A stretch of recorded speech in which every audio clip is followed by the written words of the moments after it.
Join our new seminar, Religion and Science, to learn about cosmology, the cognitive science of religion, and more. Go to religiondepartment.com/religion and science.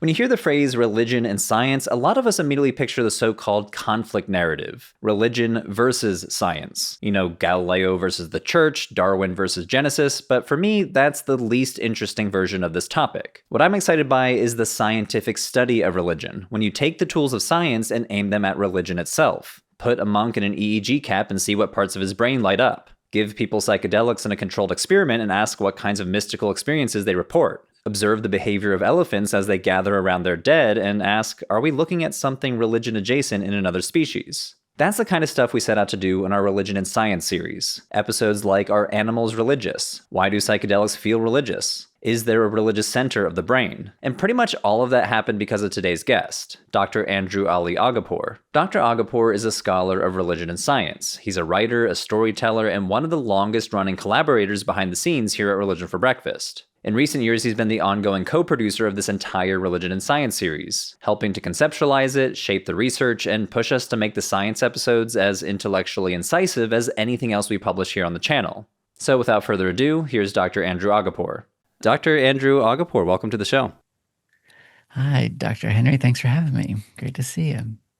So something that a lot of people in the audience don't realize is that you've been one of the longest running collaborators on Religion for Breakfast. You used to be the managing editor of Religion for Breakfast and now the ongoing co-producer of our Religion and Science series.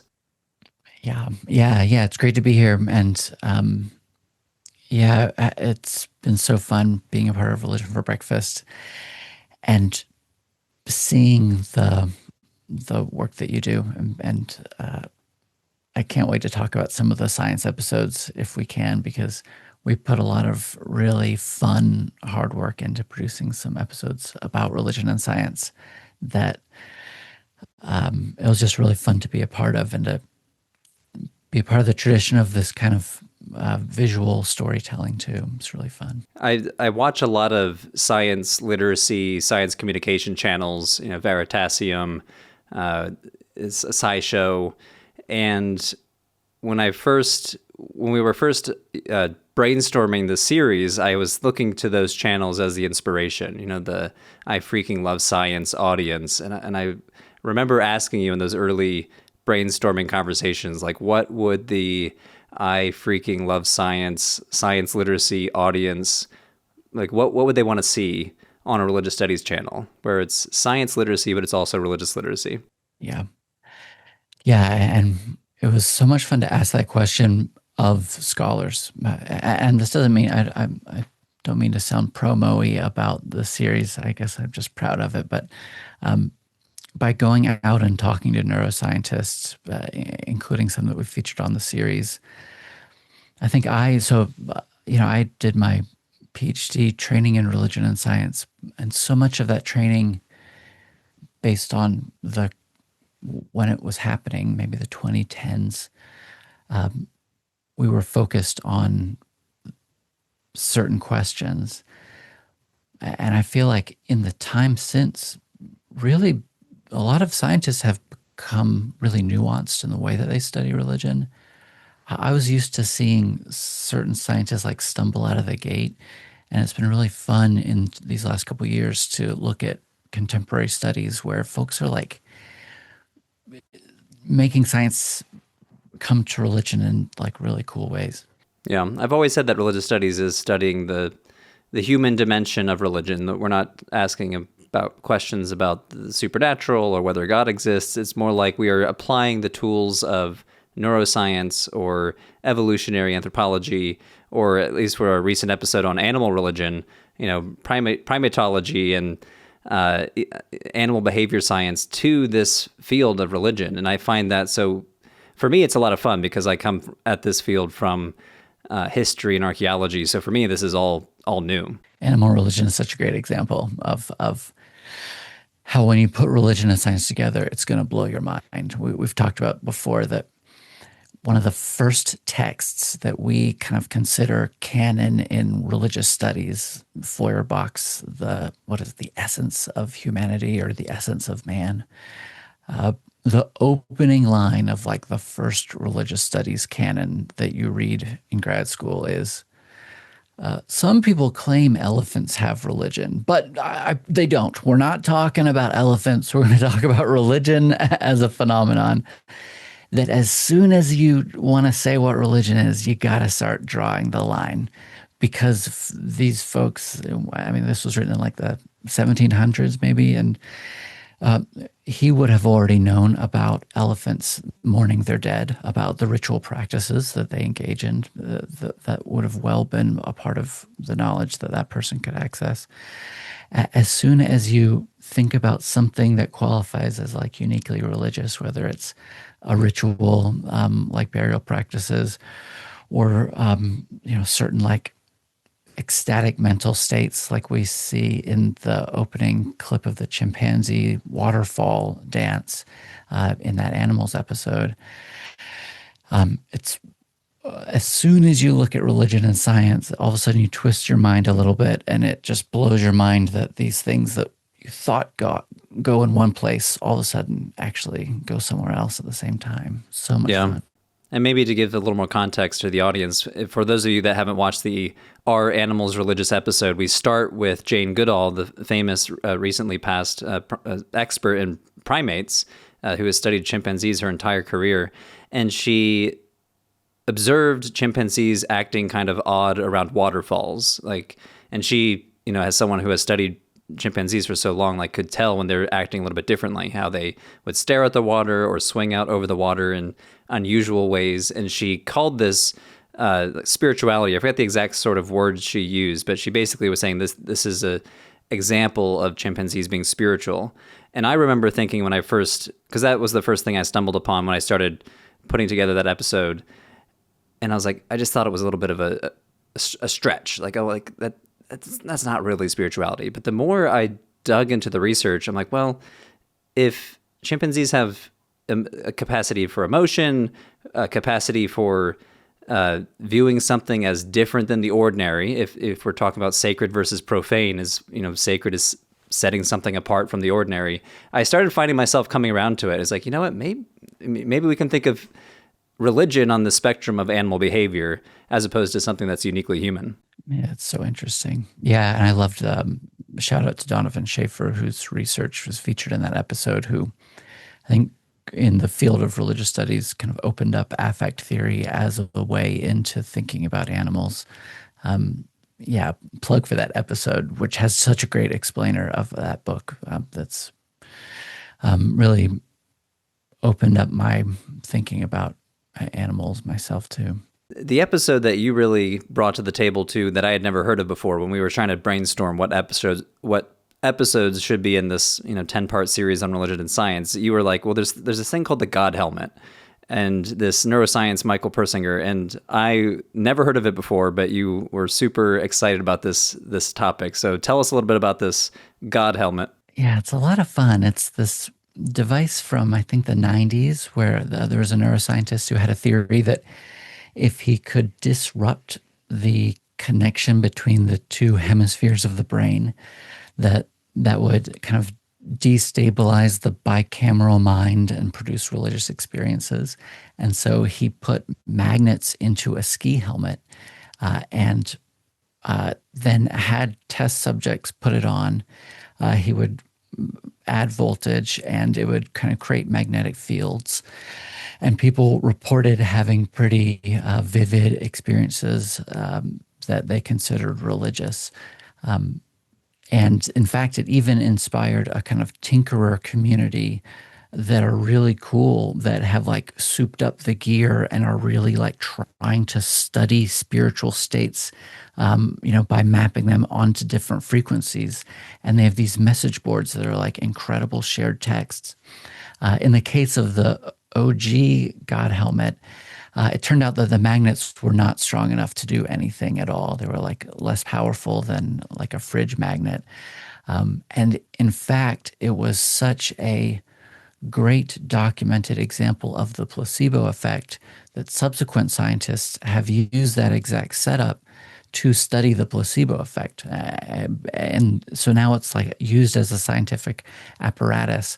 In the case of this episode, we found a study of whether drinking alcohol made you more likely to be affected by the placebo effect. And the answer is maybe. But yeah, just a charming, really fun example. And I know it sounds like that there's a way of thinking about that story as dismissive, except for two things.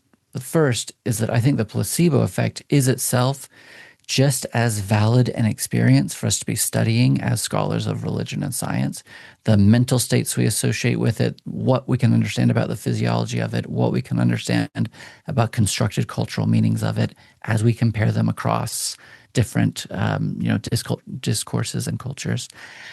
But then second, we shouldn't be dismissive of something like this, because we are also seeing something somewhat sacred, which is that there was a moment in the 90s where somebody wired up a helmet based on a theory of the mind, stuck volunteer scientific test subjects into a dark room, recorded a bunch of their experiences, asking them questions about gods in like what was likely a federally funded building, and that this was really important science at a certain moment in time. Those things tell a creative and I think really vibrant story about religion and science that is more what I'm interested in. I think one of the most boring things about religion science to me is talking about Darwin and talking about the conflict stories, because they really quickly just become familiar. There's so many people doing it that it's been done a lot. And of course there's innovation, and of course there's really always new voices, but there's so much new territory, so many new horizons of the strange intersections of religion and science that I think we've been trying to tell with these episodes that are still coming out. Yeah. As soon as I announced a series on religion and science, a sizable segment of the audience was like, oh, we're going to talk about the conflict of religion and science. And I'm like, no, we're talking about the scientific study of religion, sticking people in these experimental studies, which are so fascinating. We have an episode coming out on meditation, and they've wired up Buddhist monks with like EEG caps and told them to meditate, and just to see what parts of their brain light up when they're doing meditation. So they have these actual meditative experimental studies. Oh yeah, there you go. Yeah. And also in entheogens with psychedelics, like there's the famous Marsh Chapel study at Boston University where people took psychedelics and then listened to a Easter church service in the chapel upstairs, and then recording their mystical experience on the drug. So I find these experimental studies so interesting, again, from someone who's coming from history and archaeology, which is so often more subjective. It's text-based or material analysis. It's not really these experimental, repeatable studies. And that's something I find pretty exciting about this research. It reminds me of another field that we touched on in the series, which are studies of brain damage. There's the famous story of the 19th century railroad worker Phineas Gage, who there was some kind of accident and an iron rod went through his eye and into his skull. And he survived, but was a different person, his friend said. He behaved differently, was more irreverent, among other things, and more violent. And that was one of the breakthrough studies to understand the role of the frontal lobe in some of the behaviors that changed in Phineas Gage. That mapping is, of course, never one-to-one, and the brain is much more complex than something that has distinct regions that always do one thing. But there are regions of the brain that often do certain functions, And we are now starting to get more fine-grained data in the form of lesion mapping studies, for example. This is that study where basically when patients are undergoing brain surgery to have tumors removed, if you gather a lot of that data, it's kind of a good opportunity because when you remove a brain tumor, you're likely going to damage regions around it, and you might. And I imagine some surgeons document that damage. If you add up enough of that data, maybe you start to replace the giant steel rod from Phineas Gage with the scalpel, and you start to get a little bit more fine-grained information about how certain areas might relate. Where it gets tricky is, in this case, I think it was 88 people, which is such a small set of folks, and it's really hard to measure religion. So I think it's always important to acknowledge that. But it is very exciting that, there's also trauma studies that try to look at damage. There's also studies of schizophrenia and dementia and Parkinson's, which kind of similarly are trying to understand, like when we do see changes in people's brains that map onto stuff we call religion, how do we add those up and flag those and start to get a picture of how religion might be distributed across our neural networks, something like that. Yeah, this came out of our episode on the so-called God spot. Is there a religious center of the brain? And the thesis or the top line of that episode is no. Our brains are incredibly complex, and religion is incredibly complex. It's using so many different parts of our personality and the way we interact with other humans and God concepts. So you can't point to one section. But there was this one study, that the one you just referenced. I think it was coming out of Harvard, that found this one particular part of the brain called the PAG, the periaqueductal gray. I forget exactly what it does, but the study basically found that people who had damage to the PAG region tended to believe in God less. Am I remembering that correctly? Yeah, it was something like, I think there was even distribution across the 88 patients of self-reporting equal more or less religiosity, but there was a correlation where the more damage you had to the periductal aqua gray, the more likely there was to be a correlation with the negative religiosity. But with 88 people, you're starting to split hairs, right?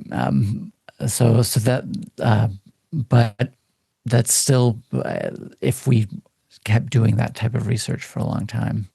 I do get worried, though, because there are plenty of examples of scientists not just studying something where we need to improve more studies with more nuance. It's also easy to smuggle your own ideological baggage into the realm of objectivity by way of this type of science.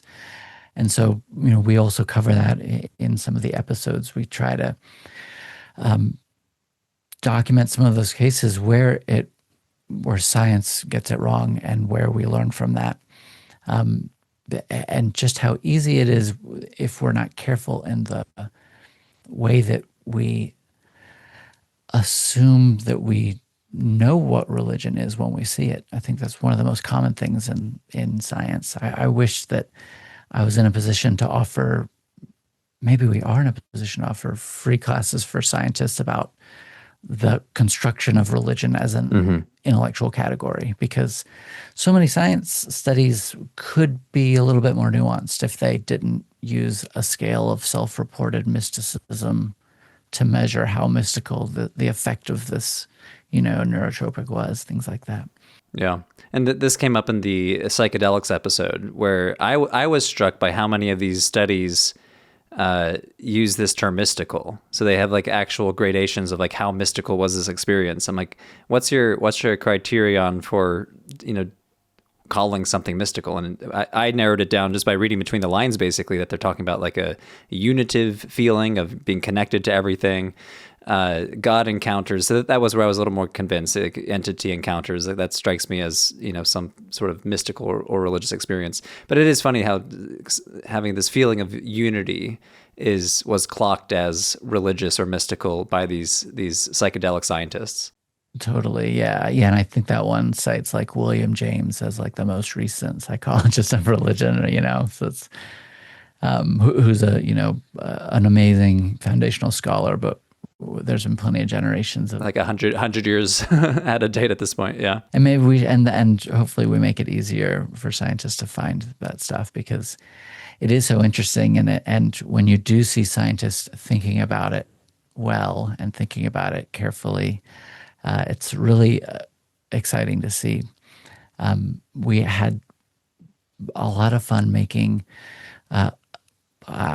We shouldn't get too far into it. It hasn't come out yet, but there's some studies of music, and I think also our episode on glossolalia, which feature scientists who are doing some pretty crazy things, bringing what was it, an entire chorus into a lab for simultaneous biometric readings.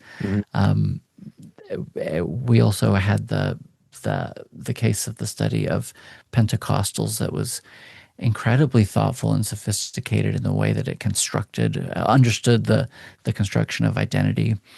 And so I think there's an exciting thing happening now, that the more science and religion scholars get to know each other, the more interesting small studies you start to see out there. I'll be excited to maybe keep the series going, keep exploring what comes out. Yeah, I do think the market is still there. Like, the whole conceit of this series was shows like SciShow and Veritasium, as much as I like them and respect them as a frequent viewer of SciShow in particular, they don't talk about religion. I would challenge anyone to go to SciShow, which is probably one of the top science communication channels on YouTube, headed by Hank Green, who's like, I love him, and he's like the science guy of YouTube. How often do they talk about religion? How often do they talk about the amount of adrenaline in your bloodstream when you're speaking in tongues, or digging into lesion mapping studies of the parts of your brain that seem to be tied to religiosity? Like, all of this is just thoroughly the sort of topic that could live on SciShow, but just isn't talked about. So what could let's just put ourselves in the mind of a I freaking love science audience member. What could they get out of studying religion through this lens of the scientific study of religion? I think it's where you're going to find a lot of fascinating stories for sure. And you're going to find so much granular, cool detail, because as soon as you start combining these two topics, or as soon as you look at where religion and science meet, you are like already hopping a couple of categories. And so it's no surprise that religion and science stories make headlines. I think a lot of scholars, my younger self included, decry the unnuanced headlines that chalk up, either refer to the inherent conflict between religion and science, or point to exciting new scientific research that is proving once and for all that blank stereotype, right? Something that is absolutely not the kind of thing that can be found within the fundament of the universe. And so I think a lot of scholars rightfully are either, many of us are take some distance from that cutting edge stuff. And I would understand why SciShow would want to do the same thing, because when you're producing science that makes claims about religion, yes, there is nuanced stuff. It's also hard to get it right. You kind of need multiple experts to have eyes on a thing like that. And if somebody does it first, it would be them, right? I think that Complexly is an incredible group of people making incredible things, and I think that at Religion for Breakfast we're trying to do exactly that as well, which is, how do we tell those stories that are not just like nuanced about one thing, not just communicating science, but translating it for a broad audience based on a grounded understanding. But how do we do these two topics that are kind of require different types of training? One of them much more kind of critical and historical, and one of them, related more to the specific sciences at hand.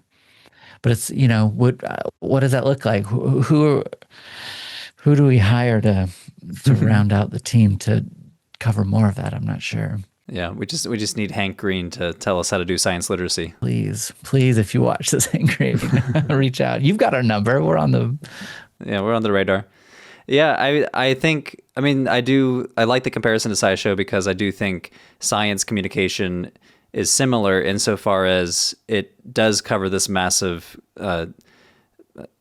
collection of fields. You'll have a geology episode, you'll have an astronomy episode, you'll have a biology episode, and these are just, they all fall under that label of science, but these are different fields of study requiring their own expertise. And religion is similar. You need to be an anthropologist on one day and a historian on the other day. And then once we started moving into this religion and science series, neurology and evolutionary anthropology, like there's so many different ways to approach this topic that we call religion. And it's so frequently thought of as something that's more history and cultural studies. And I just don't think a lot of people realize there are people out there sticking people in MRI machines and measuring their brains as they pray to God. And that's just inherently fascinating to me because you're applying these tools that we think of for, medical research, but actually now it's on something that the subjective experience of God. And that's, I don't know, very interesting. And you've also worked on a religion and science exhibit for the Smithsonian, right? Yeah, that's right. Yeah, Discovery and Revelation for the National Museum of American History. So much fun. There's a few ways that folks could check it out, including that we made a choose your own adventure video game based on the exhibit that you can play if you go to Runaway Robot or search for Runaway Robot. And that was really fun. What was so cool about that project was that we got to tell stories about the diverse ways that religion and science have intersected in American history. And so that included everything from the kind of oldest object kind of was what got us started, this automaton of a friar. And we started with that and kind of took it all the way to digital prayer mats that Muslims used with built-in digital compasses to point to Qibla. We loved that robot, though. That automaton of a friar was, maybe we can show a video of it, but there's a little wind-up automaton, like the size of a small dog, made out of wood and metal. And when you wind it up, it prays. It's dressed as a monk, and it does a very specific set of motions, including like raising a rosary to its little wooden lips.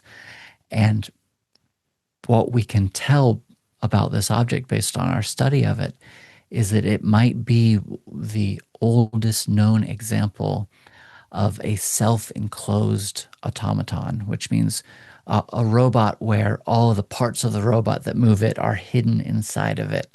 Before that, there were the bigger clock ones where you would have a little robot guy, but there was so much stuff needed outside of it that it was really obvious what was going on. So you could make the case that right around the time of the Reformation, when there were lots of questions about the material world and questions about the relationship of prayer and rituals to divine connection to God, there was simultaneously this effort by a very wealthy person to make the first thing that looks like a human that's actually robotic. And the very first thing that we see someone doing with it is trying to make it pray. We have no idea what was going on in the mind of the person who built this amazing device, but we did base a video game off of it because it's just so cool. And that exhibit was just full of objects that helped to tell a wide range of stories from America, because we so often think of religion and science as limited to, some arguments about the nature of the world, when there's actually so many more examples of the ways that we use religion and science every day in our understandings of ourselves, or our communities.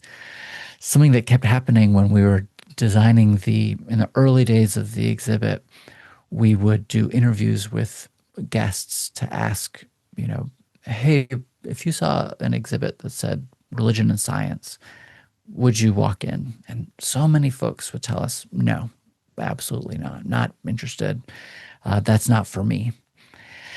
And we would always kind of ask follow-up questions. Well, what are you interested in? What are you here for? And over, we were to hear these follow-ups that would be things like, well, I'm not interested in religion and science because I'm Jewish and I'm a rabbi and I also think that plants can communicate with us, and that there's like a spiritual connection with all nature. And it's like, that's religion and science. That was it. We've got it right there. It's easy to think that we are not the ones doing it. And there's some data to reflect this, that there's a Pew survey, which I won't get the numbers exactly right, but there's a much larger percentage of people who say that religion and science are in conflict than who say that they are personally in conflict, right? Folks are at least like 51% likely to say that the nature of these things is conflicted. And yet, when you ask folks about themselves, that's actually a pretty rare identity formation to really think of those things. Yeah, that's always struck me because there's particular topics like creationism in like American evangelicalism that just dominates the conversation. And I think that sets the stereotype of science and religion being in conflict.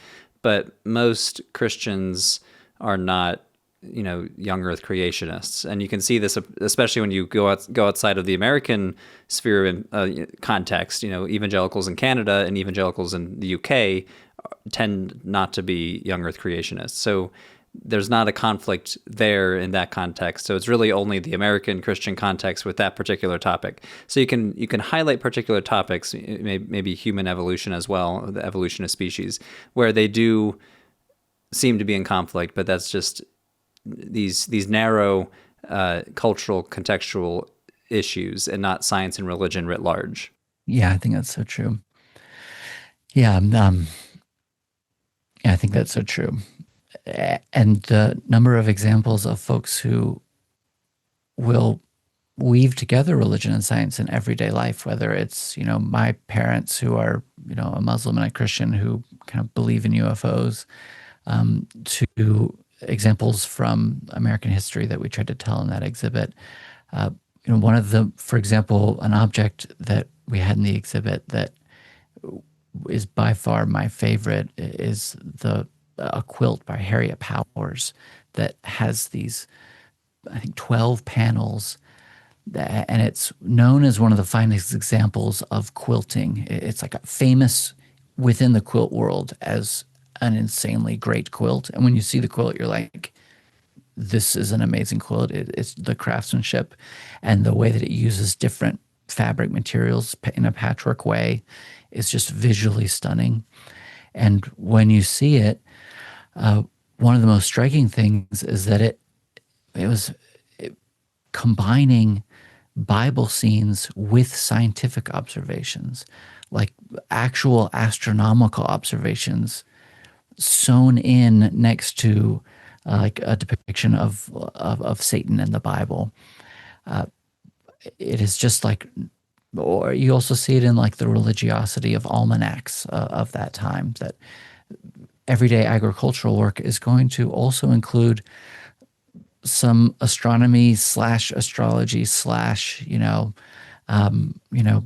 forms of folk knowledge. And so it's really fun when you open up to look for religion and science in as many places as you can. You start to just find really fascinating stories. And what we tried to do at that exhibit, I say that humbly, what I should say is that they did it amazingly. I was a consultant on that exhibit who helped to write things.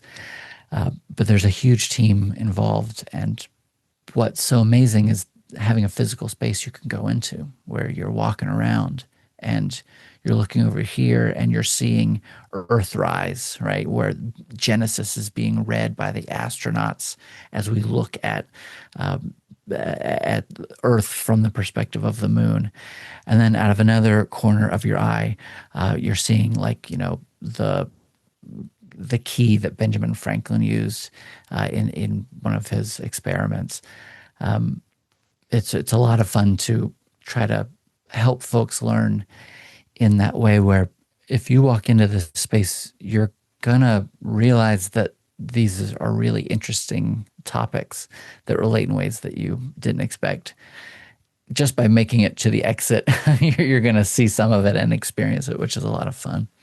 So let's walk through the development of the science series, because there's so much going on in the background that people don't see. So, for example, the animal religion episode, you worked the hell out of that episode. There's several inputs. We had to write the script, but you just went ape shit. Oh, I guess that's a bit of a I did not mean that Literally, I mean, yeah, but you went crazy on the visuals. You were just like digging into you were reaching out to like scientists who like filmed the elephants mourning their dead compatriot. Like, tell us about the process of making these episodes.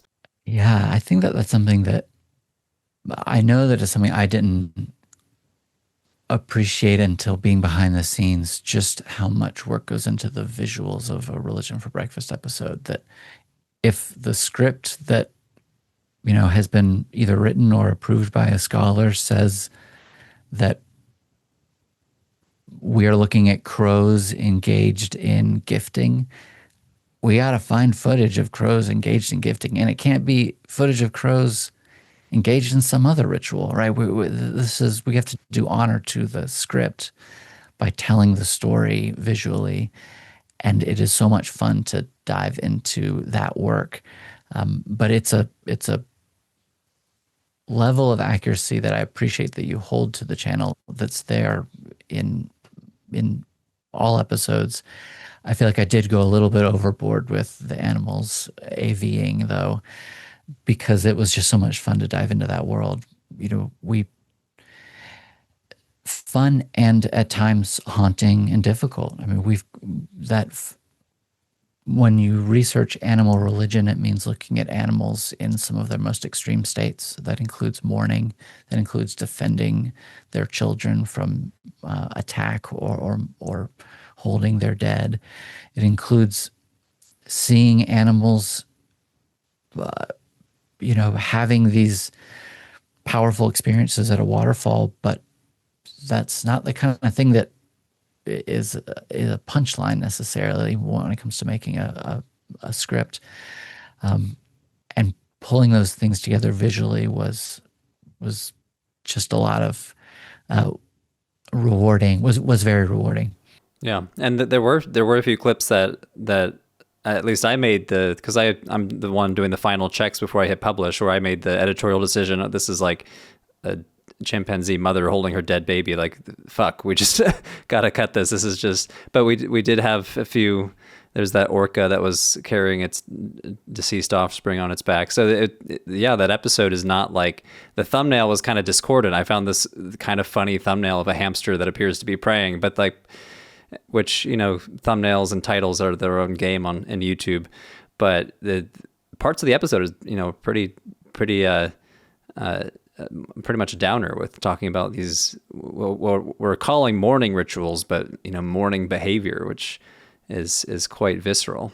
Yeah. We do work pretty hard behind the scenes to honor that. In the case of that footage, not only did we work with scientists, multiple scientists who took some of that footage, but got the rights and had ethical conversations about how to handle it. And we wouldn't do it any other way. We take that seriousness to an episode about Diwali, where we're talking to scholars, who study that, to ask about how to get it right. And so I think we have to do the same with science. And it means that we get to kind of play in these interdisciplinary spaces. I really hope that we can bring back some of the animal scientists that we discovered just in doing the background research for these episodes. I mean, the animal episode is full of licensing rights and references to really really amazing anthropologists and botanists and just folks who go out into the field and do really great work. And you had a big part of the writing and scripting as well. The one moment I really remember in our episode on the neuroscience of religion, is there a God spot in the brain? I excitedly drafted this section on theory of mind, and theory of mind is our ability to kind of intuit the emotional interior states of other people. So you can kind of anticipate what they're thinking, what emotional states they're having, and there's this whole body of research that theory of mind must play a big role in how we interact and conceptualize gods and spirits and invisible beings. Because if I'm here trying to intuit how you're emotionally feeling right now, Andrew, then I can also use those same brain functions to intuit what would Jesus want me to do in this particular ethical moment. And so I was like, oh man, this is YouTube gold. This is so fascinating. I'm fascinated by the theory of mind concept. And then you come along as like a helping to co-author the script, and you're like, well, there's a whole bunch of follow-up studies that say actually this theory of mind research is not being replicated. So this is actually, some of it might not be so solid as we thought. Yeah, that was a really interesting moment in the research. And and there was such a turn in the field that meant that a lot of pretty recent studies that were relatively quality were still refer to that term. See, we take it seriously. Every frame of Religion for Breakfast episodes, we really try to get it right, and it was really fun to work on a series where we are trying to tell the story of pretty recent scientific studies, because that's what's interesting. What I think is so fun about SciShow, I love turning on YouTube and seeing research that's coming out that keeps me up to date in these fields. We want to honor that in this series by showing that if you tune in, we made this over the last year, you're going to be relatively up to speed on contemporary scientific accounts of religion, because we put out our antenna and tried to, we were reading every journal we could find, doing that type of work of that category. And so watching it means you're going to be up to date, get the story of the breakthrough, but also the context for what we should understand as well, to make sure that we're not just being stenographers of scientific press kits, but analyzing these works. And as a result, you get to learn about chimpanzees hitting buttons and and glossolalia, which is the most fascinating phenomenon in the world. Yes. Yeah, speaking in tongues, the study that blew my mind was the so-called phoneme inventory study. So phoneme inventory is just the fancy word for all the sounds that are in your language, in your native language. So English has the T, there's phonemes, there's sounds that English has that Mandarin Chinese doesn't have, and vice versa. So every time I do a Taoism episode, I'm kind of fudging it, because I can't really, the word qi, the vital energy in Taoism, it's not really pronounced qi. It's like qi or something. My tongue doesn't do what I'm supposed to do. So Mandarin Chinese has its own phoneme inventory. English has its own phoneme inventory. And when people speak in tongues, they are drawing on their native language's phoneme inventory, which is fascinating. And it points to some level of like learned behavior for this ritual. And that's the sort of stuff you can expect in our Religion and Science series, where we're talking about what parts of the brain are being used and being practiced when you engage in glossolalia, but also linguistic studies. So it's really this, we span like 3 or 4 different disciplines, academic disciplines, in one 15-minute episode. Yeah, if not 10. Wouldn't it be so cool if glossolalia did involve cross Yeah, phoneme cross phoneme inventory inventories. speaking. That would That be would be like, what? what's You're going on. accessing against. Which of course is which is what it is in the New Testament, where the apostles suddenly start speaking languages they don't know. So that's xenoglossy. It's not glossolalia. Those are two different things. Yeah, yeah. Which came up in the fact check, right? Yeah, it did. Yeah. Yeah. It's so much fun. I mean, look, religion is so interesting and science is so interesting. What I love about being a quote unquote scholar of religion and science is it means that I have purview of so many fascinating things that I get to look at and tell stories about. And so much of my scholarship and so much of my kind of public output are kind of small stories that add up to to show religion and science in these different ways.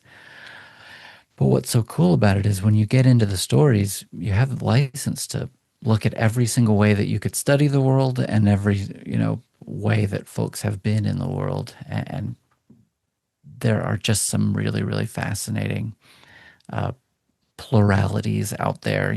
We talked about William James earlier, who was, among many things, one of the great thinkers of pluralism and what it means to live in a multiverse in which there are many, many, many universes which might have even more meaning than ours do. This is a little bit getting into philosophy zone.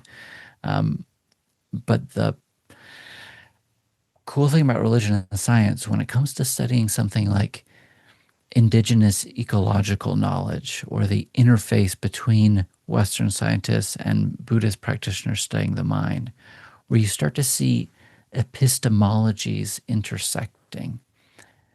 It almost feels like you're looking at the tectonic plates of reality. There's this like crazy fire between them that you start to see whenever you tell these stories. But it is so easy to find fascinating educational stories in this field because you're working with the raw stuff of that which is and that which always won't be, which is, the human, I guess. I don't know. Maybe that's not true. And I can't wait for the 16th episode, which will be definitively about whether there's a soul. We're going to do it. We're going to solve that problem forever. I'm sure we will. Yeah, upcoming episodes, we're doing one on the serotonin HT2A receptor, which we talk about in the entheogens episode, which is the receptor in the brain that's part of the subjective experiences people have when they're on psychedelics. But we'll be focusing specifically on how stress, just sheer stress, can trigger psychedelic-like experiences, or there's a crossover in how the brain treats these experiences. So that's something that's already far down the production line.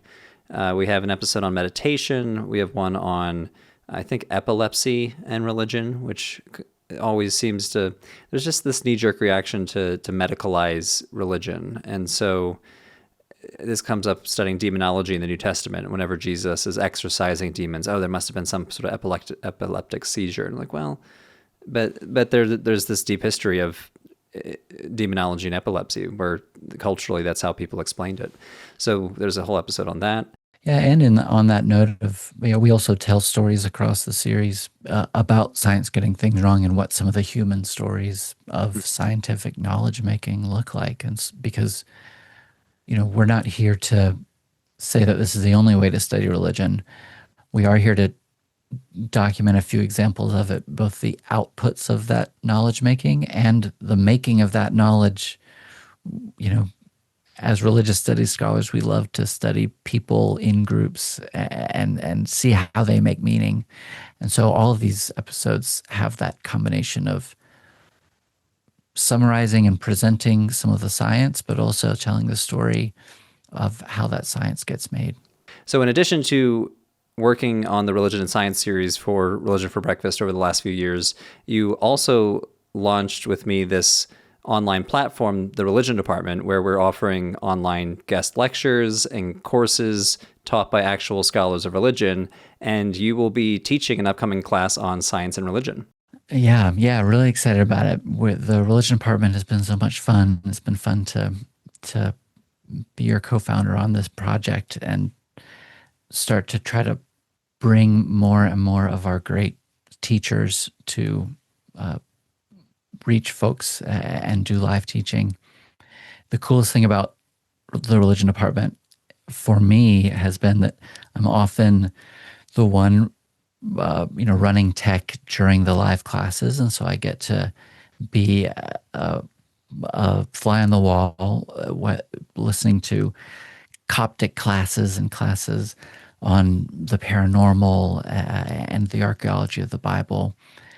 And all of our teachers are like so cool in themselves, and each student group is completely unique. And so I am just like so pumped to see what my group of students, we've got, I think, 40 folks enrolled. I really hope that if you're watching this, you join the class too, because the crew is what makes the class. This class is going to be 8 weeks of studying religion and science. It'll be, me steering the ship as someone who's been studying it as a scholar, but also making stories about it, making content about it for years. And the cooler and the weirder and the bigger the group of folks we have with us in the journey, the more fun it's going to be. Something I really like about this class is that we're using this. Do you remember these? We talk about these books, you and I, all the time. That this the very short introductions by, I think it's Oxford University Press, right? Yeah. And this very short introduction series is just great. And if you want a really smart bird's eye view of science and religion, this 8-week seminar is a chance to read something short that's not going to take up half of your 2026. It's meant to be really fast and efficient and fun. But what is really cool is by the end of it, you will be up to speed on what contemporary scholarship on religion and science is talking about. It's a really fun field, and there's going to be tons of online resources, including stuff I've written and works of my friends. I think it's going to be just really, really fun as an experience. And maybe we'll even get you to stop by and say hi to the students at some point. You usually show up to seminars. I mean, some of these topics too, you'll be doing cosmology. There'll be an episode on the brain, I keep saying the word episode. You'll have a seminar, a class on the brain, on evolution. So some of these big topics that science and religion just constantly intersect with.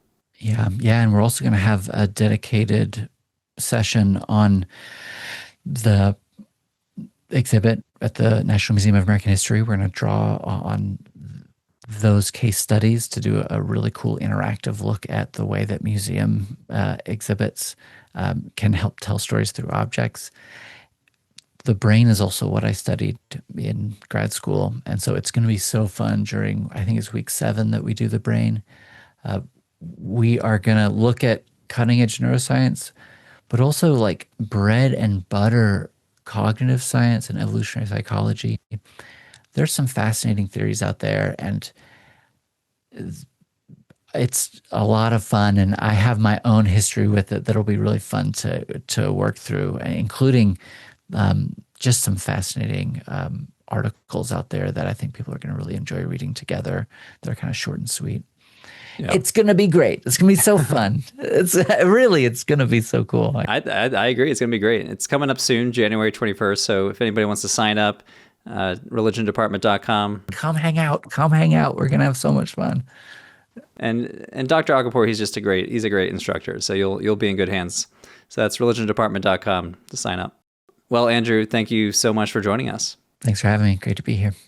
Hey everyone, thanks for watching. If you enjoyed this conversation with Dr. Aghapour, you really should register for his 8-week seminar, Religion and Science. You'll explore some of the biggest questions in this entire field of study. What have scientific theories of religion said about the origin of religion? Do religions evolve like species? Is there a religious part of the brain? So here's the class schedule. Dr. Aghapour will guide you through cosmology, debates over evolution. I'm particularly excited about week 7, the brain and AI. In that class, you'll explore religion and brain activity and if it can be modeled by large language models. The class starts on January 21st, and you can register by going to religiondepartment.com/religion and science. If you join the Religion Department annual membership for $99, you can get 50% off the seminar, which means you can get the entire Religion and Science seminar plus the membership for $199 total. As a member, you can join any of our seminars for 50% off, and you can get free access to our huge back catalog of guest lectures and guided readings. Again, sign up at religiondepartment.com/religion and science.